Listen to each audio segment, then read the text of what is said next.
इयम् आकाशवाणी सम्प्रति वार्ताः श्रूयन्ताम् प्रवाचिका सुषमा कुमारी।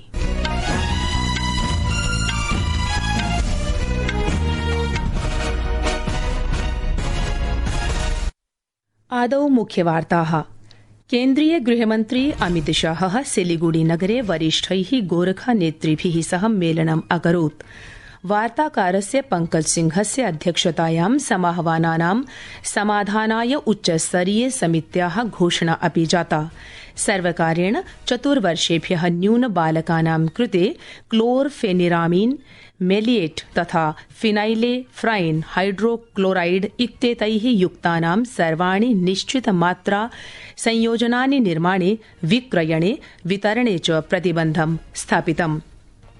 अद्य सायंकाले आन्ध्रप्रदेशस्य विशाखापत्तनम नगरे ब्रिक्स युवा मन्त्रिणां सभा आरभ्यते।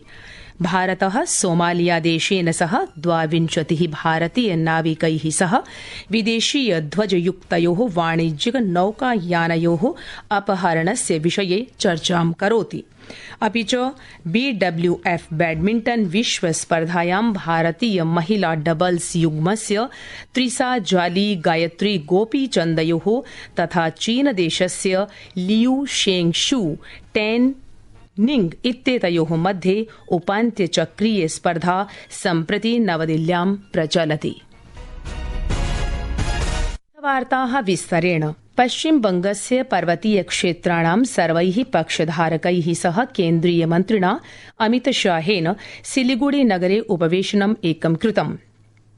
अद्य विषये अस्मिन् निर्णयोऽयं जातः यत् तत्रत्य पर्वतीय क्षेत्राणां समाहवानानां स्थायीय समाधानार्थं पूर्व IPS अधिकारिणः पंकज सिंहस्य नेतृत्वे एकस्याः मध्यस्थ समित्याः संरचना जाता।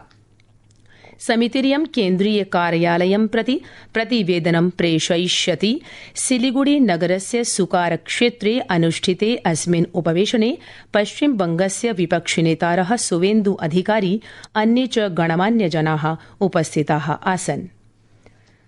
प्रधानमन्त्रिणा नरेन्द्रमोदिना प्रोक्तं यत् भारतदेशेन लाइसेंस राज इत्यस्य कालावधौ उत्पादनदण्डितकरणस्य स्वीय दृष्टिकोणे आधारभूत परिवर्तनं विहितमस्ति।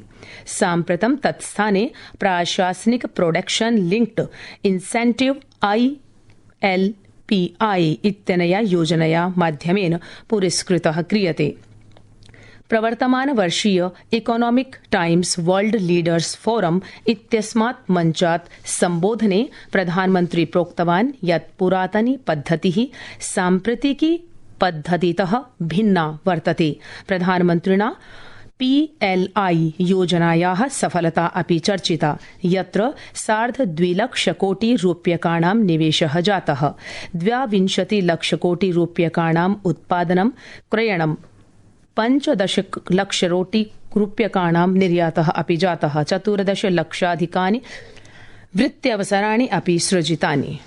जहां पहले प्रोडक्शन बढ़ाने पर पनिशमेंट मिलता था, वहीं आज हमारी सरकार प्रोडक्शन बढ़ाने पर इंसेंटिव दे रही है। PLI स्कीम की सक्सेस दुनिया देख रही है। सिर्फ इस एक योजना की वजह से करीब 2.5 लाख करोड़ रुपए का एक्चुअल इन्वेस्टमेंट हुआ है। 22 लाख करोड़ रुपए से ज्यादा का प्रोडक्शन और सेल्स हुई है। 15 लाख करोड़ रुपए से ज्यादा का एक्सपोर्ट हुआ है और 14 लाख से ज्यादा डायरेक्ट और इनडायरेक्ट जॉब बनी है। श्री मोदी भारतदेशः अन्ताराष्ट्रिय समुदायस्य आशा विकासस्य च उज्ज्वल स्थानं विद्यते इति अपि प्रतिपादितवान्। दुनिया में ग्रोथ को लेकर के कई तरह की चिंताएं हैं। दुनिया ने बड़ा भयंकर एक रूप देखा है इन दिनों। रिसोर्सेज का वेपनाइजेशन हो रहा है। अविश्वास का वातावरण विश्व के लिए अनेक नई चुनौतियां लेकर के आ रहा है। लेकिन ऐसे समय में भी दुनिया भारत को ग्रोथ और होप के ब्राइट स्पॉट के रूप में देख रही है। भारत ने अपनी 25 करोड़ आबादी को गरीबी से बाहर निकाला है। सर्वकारेण अद्य क्लोरफिनिरामाइन मेलिएट फिनाइलेफ्राइन हाइड्रोक्लोराइड इत्येतयोः घटनानां युक्तानां सर्वासां नियतमात्रा संयोजन औषधीनां निर्माणे विक्रयणे वितरणे च प्रतिबन्धाः सन्ति। स्वास्थ्य मन्त्रालयेन एका अधिसूचना प्रदर्शिता यस्यां 4 वर्षेभ्यः येषु बालेषु एतासां औषधीनां प्रयोगः न करणीयः इति अपि स्पष्टं कृतम्। बालकानां स्वास्थ्य सुरक्षायाः विषये एषः महत्वपूर्णः निर्णयः विद्यते। प्रशासनेन इदम् अपि कथितं यत् एतादृशानां संयोजनानां प्रयोगः बालकेषु हानिकारकः भवितुम् अर्हति। युवा कार्य क्रीडा मन्त्रालयस्य केन्द्रीय मन्त्री डॉ मनसुख माण्डविया ब्रिक्स देशानां मन्त्रिभिः वरिष्ठ नेतृभिश्च साकम् अद्य आन्ध्रप्रदेशस्य विशाखापट्टनम नगरस्य समीपे स्थितस्य ऐतिहासिकस्य थोटलाकोण्डा क्षेत्रे प्राचीन बौद्ध अवशेषानां स्तूपानां ध्यानकेन्द्राणां पाकशालानां च दर्शनं कृतवान्।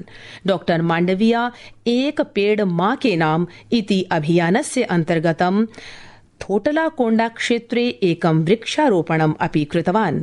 इयं यात्रा प्रवर्तमानवर्षस्य ब्रिक्स अध्यक्षता इत्यस्य कार्यक्रमाणां भागो विद्यते। अद्य सायंकाले विशाखापत्तनम नगरे ब्रिक्स युवा मन्त्रिणां सम्मेलनम् आयोज्यते।